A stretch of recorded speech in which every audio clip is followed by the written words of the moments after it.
I'm back addressing this question, age-old question, possibly. And I addressed this question back a few years ago. Could Chuck Norris, five-time, I think, world middleweight karate champion back in the day, could he have beaten the legendary Bruce Lee?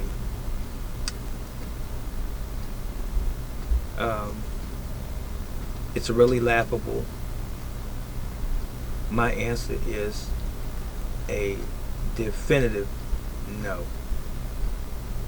If you want the real answer. You know, people go back and forth.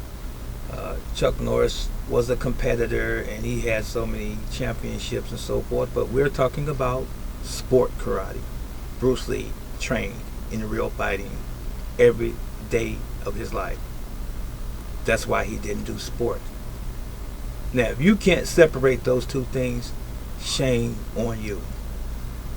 Now, again, I've touched on this as well. The several interviews after Bruce Lee's death, when Chuck Norris was interviewed by Conan O'Brien, Arsenio Hall, various other talk show hosts, and asked that very poignant question: did you and Bruce Lee ever mix it up or ever spar each other? How was that?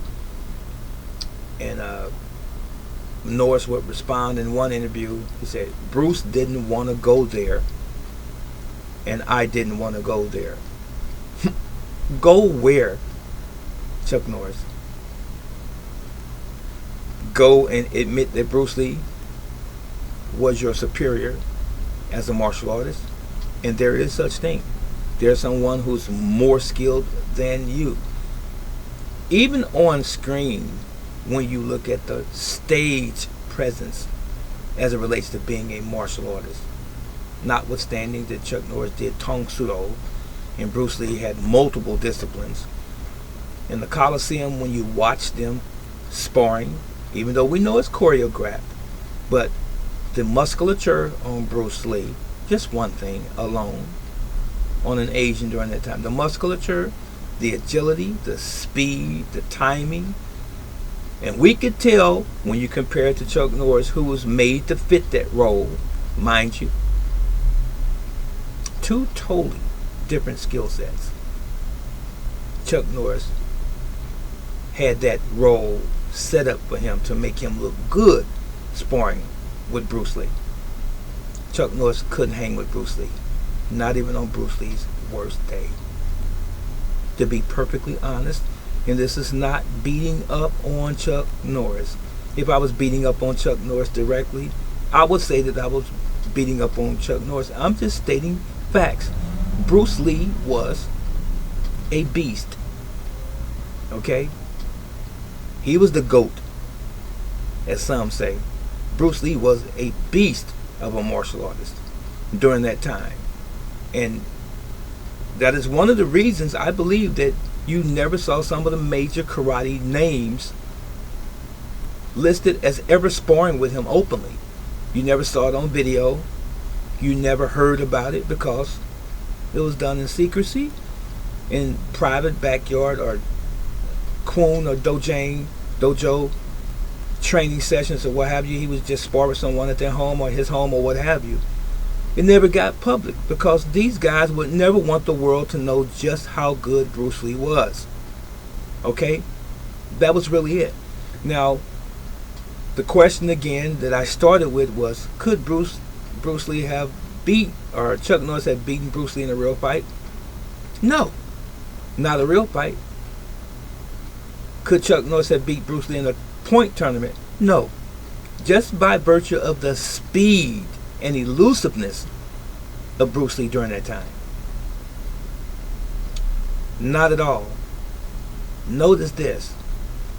During that era, which we have known to become the Bruce Lee era, during that era, Bruce Lee was invited to major martial arts tournaments, not Chuck Norris. That should say something. Now, they didn't invite the actor. They invited the martial artist that happened to be an actor too. We've got Bruce Lee. Ladies and gentlemen, introducing Bruce Lee.